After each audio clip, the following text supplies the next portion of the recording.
अगर 4 जून यानी लोकसभा चुनावों के नतीजों वाले दिन इंडिया गठबंधन कोई कमाल करता है, कोई चमत्कार करता है ना, तो उसका श्रेय या ये कहा जाए उसकी सबसे बड़ी जिम्मेदारी होगी इन दो चेहरों पर। बिहार से तेजस्वी यादव और उत्तर प्रदेश से अखिलेश यादव। वो तेजस्वी यादव जो पिछले काफी अरसे से व्हील चेयर पर हैं। उन्हें जबरदस्त दर्द है दोस्तों। हालत ये हो गई कि वो चल नहीं पा रहे हैं, वो व्हील चेयर पर हैं, मगर बावजूद उसके वो एक के बाद एक सभाएं कर रहे हैं। आज आपके लिए हमने सरप्राइज लाया है, रखा है। किस बात का? कुछ है सरप्राइज? अरे कुछ बताइएगा तब तो। ये क्या है? ये आज केक है और हम लोगों का 200 सभा आज होना है तकरीबन। अच्छा। और आज 205 हो जाएगा पूरा करेंगे तो इसके लिए आज हम लोग चाह रहे हैं कि केक काटा जाए। आपका तो 200 हो चुका है, मेरा पहली बार ऐसा हो रहा है, डबल सेंचुरी हो रहा है। मेरे दिमाग में नहीं था कि 200 हो गया है। और एक बिहार की जनता के लिए, नहीं निश्चित तौर पे, और बिहार की जनता जो इतनी गर्मी में भी हम लोगों को सुनने आ रही है, उन सबका जो एक ख्वाहिश है, इस बार संविधान को बचाना है, लोकतंत्र को बचाना है, गंगा जमीनी तहजीब, नौकरी के नाम पे महंगाई को हटाना और गरीबी को हटाने के लिए जो बिहार की जनता ने समर्थन दिया है, उन सबको धन्यवाद देते हैं।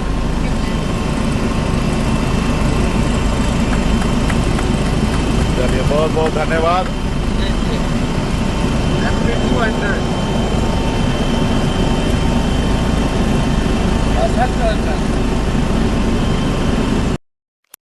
अखिलेश यादव जिनकी सभाओं को लेकर जबरदस्त प्रतिक्रिया है, चाहे वो आजमगढ़ हो, चाहे वो प्रयागराज हो।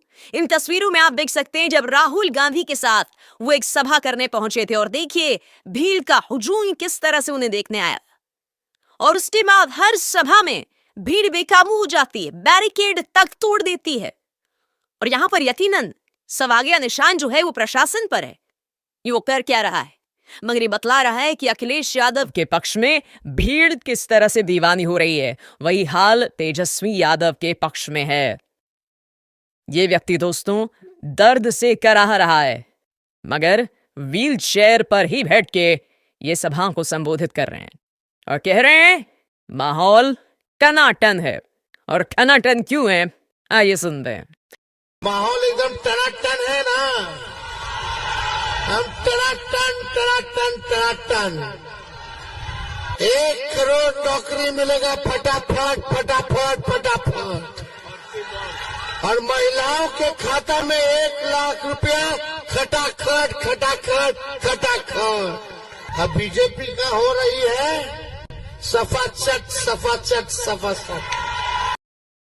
दूसरी तरफ अखिलेश हैं। अखिलेश प्रधानमंत्री के हर बात का मुंह तोड़ जवाब दे रहे हैं। याद कीजिए प्रधानमंत्री नरेंद्र मोदी जब भी तेजस्वी, अखिलेश और राहुल गांधी पर हमला बोलते हैं तो किस शब्द का इस्तेमाल करते हैं, शहजादा। अखिलेश यादव ने अपने ही अंदाज में किस तरह से शहजादे शब्द का इस्तेमाल करके पलटवार किया है दोस्तों। और कीजिए, जो कहते हैं शहजादे, शहजादे कहना थक नहीं रहे हैं। इस बार शहजादे उन्हें शह देने वाले हैं और ऐसी मात देंगे कि आप देखिएगा उनकी गिनती कहां पहुंच जाती है। तेजस्वी यादव और अखिलेश दोनों में एक और समानता है दोस्तों। दोनों लगातार मुद्दे पर बने हुए हैं। और मुद्दा क्या है?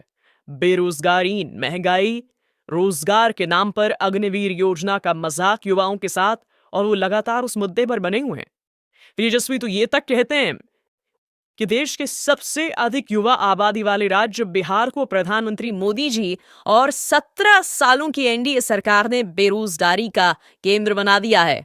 हमने 17 महीनों में 5 लाख युवाओं के जीवन में नौकरी का दिया जलाकर खुशहाली का प्रकाश फैलाया। वैशाली संसदीय क्षेत्र अंतर्गत पाऊ विधानसभा में जो सैलाब उमड़ा था दोस्तों, जहां पर यह बात तेजस्वी यादव ने कही है। और तेजस्वी यादव ये भी कहते हैं कि आपका जो जुनून उमड़ा है इन तमाम सभाओं में, वो उनके दिल को छू रहा है।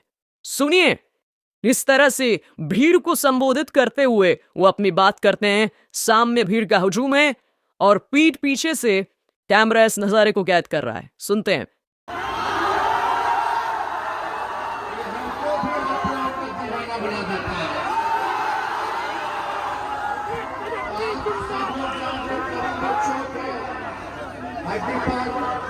डॉक्टर साहब ने कहा था तेजस्वी जी 3 हफ्ते जो है आपको बेड रेस्ट करना पड़ेगा, उसके बाद जो है वो करेंगे।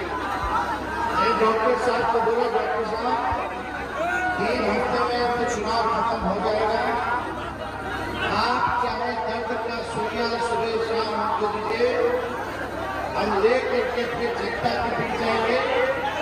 तेजस्वी जब तक नरेंद्र मोदी जी को बेड रेस्ट नहीं करा दे। तेजस्वी यादव अपने चिर परिचित अंदाज में विपक्षी दलों पर हमला बोलते हैं और उन्होंने अभी से एक भविष्यवाणी कर दी है कि चिराग पासवान चुनाव हार रहे हैं। क्या उनकी ये भविष्यवाणी सही साबित होगी? इंतजार 4 जून का होगा दोस्तों। सुनिए चिराग पासवान को किस तरह से घेरे में लेते हैं वो। चिराग जी को सबसे पहले हार की मुबारकबाद। जो हमारे पास इंफॉर्मेशन आया, चिराग पासवान जी अच्छे मार्जिन से हार रहे चुनाव। कोई मैनेजमेंट नहीं, कुछ नहीं, उनके लोग ही नहीं थे, कहीं भी पोलिंग बूथ तक नहीं था, और बहुत बढ़िया से चुनाव हार रहे हैं। और भाजपा के लोग ही हरा रहे, और भी लोग हैं जो हरा। तो जैसे मैंने बताया, इन दोनों नेताओं को जिन्हें प्रधानमंत्री नरेंद्र मोदी शहजादा बताते हैं, वो लगातार मुद्दे पर बने हुए हैं। बड़ा प्रश्न ये कि अगर अखिलेश, तेजस्वी, राहुल गांधी शहजादा हैं, तो आपके संसदीय कार्य मंत्री प्रहलाद जोशी आखिर आपको महाराजा क्यों बताते हैं? क्योंकि महाराजा के जो हाव भाव हैं वो तो आपके दिखाई देते हैं। संदीप पापला कहते हैं कि लॉर्ड जगन्नाथ जो हैं वो आपके भक्त हैं। अमित शाह कहते हैं कि कोणार्क मंदिर की जो प्रसिद्धि है दुनिया भर में वो प्रधानमंत्री नरेंद्र मोदी की वजह से। जैसे मैंने बताया, संसदीय कार्य मंत्री प्रहलाद जोशी तो ये तक कहते हैं कि सनीगोल युग का जो महाराजा है वो शीश झुका रहा है। नई संसद का उद्घाटन होता है, राष्ट्रपति को नहीं बुलाया जाता है। राम मंदिर की प्राण प्रतिष्ठा पे राष्ट्रपति को नहीं बुलाया जाता है।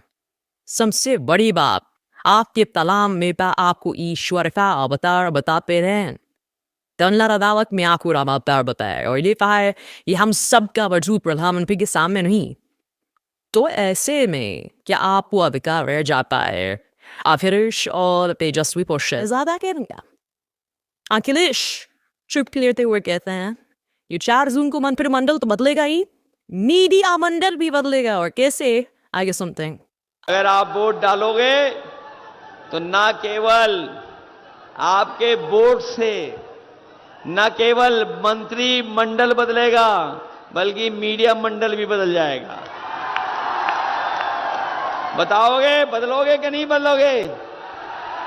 मंत्री मंडल के साथ साथ मीडिया मंडल भी बदल जाएगा। अखिलेश ये भी कहते हैं ये 4 जून को एक नई पिक्चर आने वाली है। उस पिक्चर का नाम क्या है आप खुद ही सुन लीजिए। ये 4 जून को जब वोट की गिनती होगी, उस दिन 4 जून को जब 12 बजे के लगभग वोट गिनती आगे बढ़ रही होगी, उस समय देश में एक पिक्चर रिलीज होगी। उसका नाम होगा एक थी भारतीय जनता पार्टी। अखिलेश जनता को ये विश्वास दिला रहे हैं कि हमसे ये कहा गया था कि अच्छे दिन आएंगे, अच्छे दिन आएंगे। अब प्रधानमंत्री खुद अच्छे दिनों की बात नहीं डरते हैं, मगर अब जनता रूबरू होगी खुशियों के दिन से अगर 4 जून को इंडिया गठबंधन जीत जाती है। क्या अखिलेश यादव के इन बातों पर विश्वास किया जा सकता है? सुनिए वो क्या कहना। ये लोग अच्छे दिन तो लाए नहीं। बताओ, अच्छे दिन वादा करने वाले अच्छे दिन लाए क्या? कम से कम 4 जून को खुशियों के दिन आएंगे, तब हम लड्डू बांटेंगे एक दूसरे को। और अपने किसान भाइयों कह के जा रहे हैं बीजेपी वालों ने उद्योगपतियों का कर्ज माफ किया है 25 लाख करोड़। हमारे किसानों का लाखों लाख रुपया नहीं माफ किया। अपने किसान भाइयों को, गरीब भाइयों को कह के जा रहे हैं गांव के लोगों को कि 4 जून के बाद जब सरकार बनेगी तो अपने किसानों का और गांव में रहने वालों का भी कर्ज माफ होगा। दोस्तों, मैं बार बार कहता रहा हूँ, इस वक्त इंडिया गठबंधन की चुनाव लड़ रहा है। राहुल गांधी के कंधों पर कुछ जिम्मेदारी है, क्योंकि कहीं ना कहीं राहुल गांधी को ये प्रमाणित करना है कि 4 जून के बाद अगर वो हार भी गए तो पिछली बार जो उन्हें 52 या 55 सीटें मिली थी उस आंकड़े को बेहतर करेंगे नंबर। और अगर वो जीत जाते हैं तो उन्हें एक बड़े दल के तौर पर उभरना होगा। गठबंधन को एक बहुत बड़ी चुनौती देनी होगी, और गठबंधन तभी चुनौती दे सकता है अगर अखिलेश और तेजस्वी जो हैं कामयाब हों। यू सी, व्हील चेयर पर बैठे होने के बावजूद तेजस्वी जो हैं वो सभाओं को संबोधित कर रहे हैं, जनता से उबलू हो रहे हैं, डर से डरा रहे हैं, मगर फिर भी वो जनता से बात कर रहे हैं। अखिलेश को लेकर भी भीड़ में जबरदस्त दीवानगी है।